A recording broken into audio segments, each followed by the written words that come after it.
नमस्कार दोस्तों, स्वागत है आप सबका एक और इम्पोर्टेंट वीडियो में।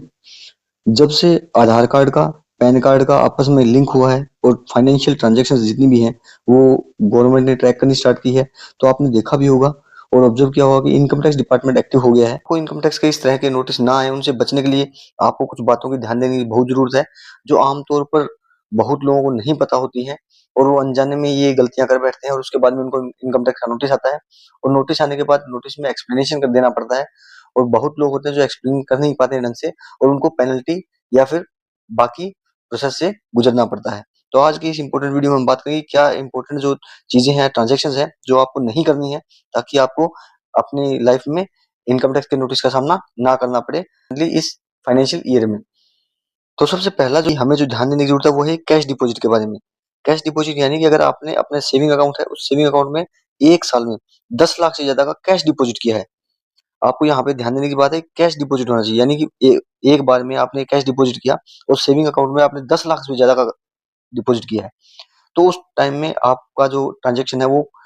बैंक के रडार पे आएगा और बैंक जो है आपका ये जो ट्रांजेक्शन है उसकी रिपोर्ट इनकम टैक्स डिपार्टमेंट को दे देगा और आपको इनकम टैक्स का नोटिस प्राप्त हो सकता है और आपको उसका एक्सप्लेनेशन देना पड़ सकता है कि ये जो कैश दिया है आपने ये कहाँ से आपको मिला। तो यहाँ पे इस पर्टिकुलर लाइन में आपको ध्यान देना है कि 3 इंपॉर्टेंट वर्ड है। फर्स्ट ये कि कैश ट्रांजेक्शन होना चाहिए, दूसरा 10 लाख रुपए की अमाउंट की लिमिट और तीसरा सेविंग अकाउंट में। यानी आपको 10 लाख से ज्यादा का कैश डिपॉजिट नहीं करना है। ऑनलाइन आप डिपॉजिट कर सकते हैं कितने भी, क्योंकि उसमें ट्रैकिंग ईजी होती है, लेकिन अगर कैश आपने किया है तो आपको इनकम टैक्स का नोटिस मिल सकता है। उसके बाद जो दूसरा आता है कि अगर आपने कैश डिपॉजिट किया है लेकिन वो करंट अकाउंट में किया है, आपका करंट अकाउंट होगा, उसमें अगर आपने करंट अकाउंट में डिपॉजिट किया है कैश को, यहाँ भी कैश डिपॉजिट है, ध्यान रखना है आपको, लेकिन यहाँ पे लिमिट जो है 50 लाख हो गई है। यानी अगर आपने अपने करंट अकाउंट के अंदर सेविंग की बजाय करंट अकाउंट में 50 लाख रुपए 1 साल में डिपॉजिट किए हैं या उससे ज्यादा किए हैं, तो आपको इनकम टैक्स का नोटिस प्राप्त हो सकता है। सेविंग अकाउंट में यही जो लिमिट था वो 10 लाख का था और ये करंट अकाउंट में 50 लाख का है। तो ये भी आपको ध्यान देना है कि आपको 1 साल के अंदर करंट अकाउंट में 50 लाख से ज्यादा का ट्रांजेक्शन नहीं करना है। उसके बाद जो तीसरा इंपॉर्टेंट चीज आती है जो बहुत लोगों को नहीं पता होता है कि अगर आपने 1 साल के अंदर फिक्स डिपॉजिट यानी एफडी अगर कर दी है और उसकी अमाउंट जो है 50 लाख है, यानी 50 लाख रुपए से ज्यादा की एफडी आपने करी है, तो उस केस में भी आपको इनकम टैक्स का नोटिस मिल सकता है। तो आप जब भी एफडी करते हैं तो ध्यान रखें कि आपकी जो लिमिट है इससे ऊपर के एफडी ना हो। लेकिन कई बार लोग ये गलती कर जाते हैं कि वो सोचते हैं कि 50 लाख की एफडी पे हमको इनकम टैक्स का नोटिस मिल सकता है, तो वो क्या करते हैं कि एक बैंक में, जैसे मान के चलिए एसबीआई बैंक में उनका अकाउंट है, तो उसके साथ साथ वो पैरेलली एचडीएफसी, आईसीआईसीआई या किसी और अकाउंट में भी और किसी बैंक में भी अकाउंट खोल लेते हैं और 3-4 अलग-अलग बैंक के अकाउंट्स में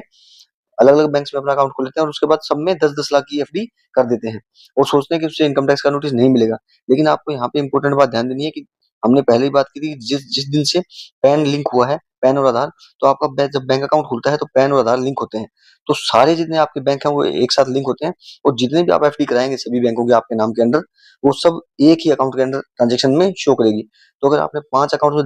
10 लाख की एफडी भी करी है, तो भी वो आपकी 50 लाख की एफडी ही काउंट होगी। तो ये गलती नहीं करना है कभी भी कि आपकी टोटल एफडी जो है 50 लाख से ज्यादा की हो, और अगर 50 लाख से ज्यादा की हो भी रही है तो आपके पास अगर एक्सप्लेनेशन है कि आप क्यों कर रहे हैं ऐसा, तो कोई दिक्कत नहीं है। लेकिन आपको ये गलती नहीं करनी है कि अलग अलग अकाउंट खोल के आपको छोटी छोटी एफडी करनी है, ये आपको ध्यान देना है। दूसरा ये कि अगर आप 50 लाख की एफडी कर रहे हो, तो आपको अगर एक और कंडीशन है कि अगर आपके पास जो सोर्स ऑफ इनकम है, यानी जहां से पैसा आ रहा है आपको इन्वेस्टमेंट का,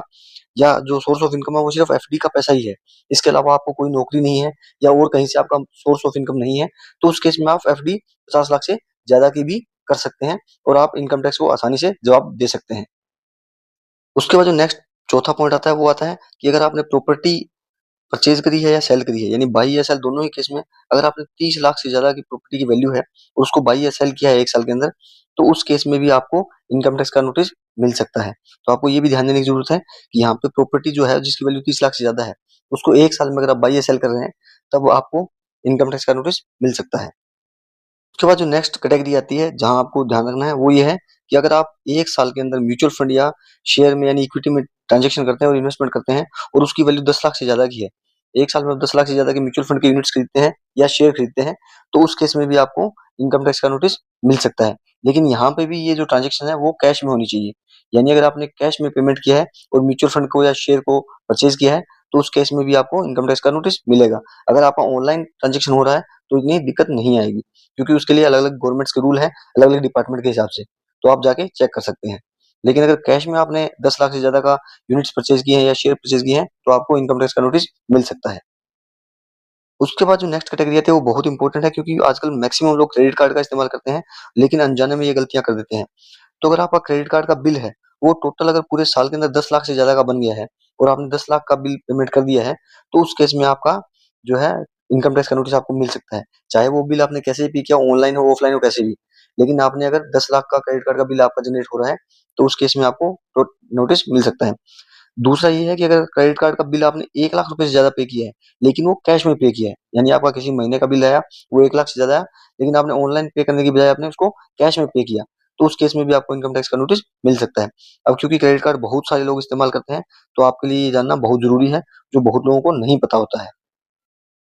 उसके बाद जो नेक्स्ट कैटेगरी आती है, यानी जो फॉरेन करेंसी है, उसको अगर आप बाई या सेल करते हैं और उस फॉरेन करेंसी की वैल्यू जो है वो 10 लाख रुपए से ज़्यादा की है, तो उस केस में भी आपको टैक्स का नोटिस मिल सकता है। तो अगर आप फॉरेन करेंसीज में डील कर रहे हैं और उसको कन्वर्ट कर रहे हैं, तो 10 लाख से ज्यादा की वैल्यू की अगर करेंसी को ट्रांजेक्शन करते हैं और उसको कन्वर्ट करते हैं, तो उस केस में भी आपको नोटिस आ सकता है। और लास्ट है कि अगर आपने एक साल में डिमांड ड्राफ्ट या पे ऑर्डर बनवाया 10 लाख से ज्यादा का, क्योंकि उसके लिए आपने कैश में पेमेंट किया है और आपने 10 लाख से ज्यादा का डिमांड ड्राफ्ट या पे ऑर्डर बनाया है, तब भी आपको इनकम टैक्स का नोटिस मिल सकता है।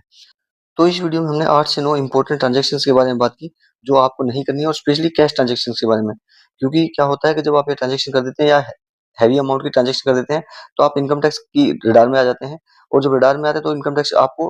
नोटिस भेजता है, और उस नोटिस के जवाब में आपको एक्सप्लेनेशन देना पड़ता है, यानी एक्सप्लेन करना पड़ता है वो रीजन। और जब एक्सप्लेन करते हैं और अगर आप इनकम टैक्स डिपार्टमेंट को जस्टिफाई नहीं कर पाते हैं एक्सप्लेनेशन से, तो उस केस में आपको इनकम टैक्स पेनल्टी लगा सकता है। पेनल्टी लगाने के साथ साथ में आपको जेल की भी या अलग जो है चार्जेस लग सकते हैं। तो इन सबसे बचने के लिए आपको ये जो ट्रांजैक्शंस हैं इनके बारे में जानना बहुत ज़रूरी है। तो उम्मीद है कि आपको ये वीडियो से काफ़ी हेल्पफुल इन्फॉर्मेशन मिली होगी, जिससे आप अपने आप को इनकम टैक्स के रिसीव होने वाले नोटिस से बचा सकें। तो अगर आपको हमारा कंटेंट अच्छा लगता है तो आप इसी तरह हमारे चैनल के साथ बने रहें।